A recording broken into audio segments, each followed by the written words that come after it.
Sugeng dina guyon, Mbak Rebo. Wong gendeng sing gandoli aku tibane bocah ora katon. Awak dhewe durung kenalan sing genah. Jenengku Agnes Demil. Fansmu sing nomor 1. Mbok kira aku bakal percaya lek iki kabeh kon dhewe sing nyepakno. Aku ditulungi arek-arek Da Vinci.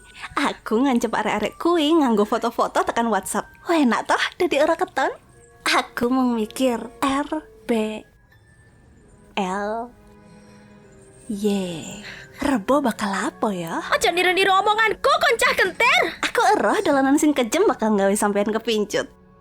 Muga-muga cocok karo standarmu sing dhuwur. Ngaku wae, sampean mesti rada nggumun. Iso-isone awak dhewe meh modar dibolongi karo bocah versi kawemu iki.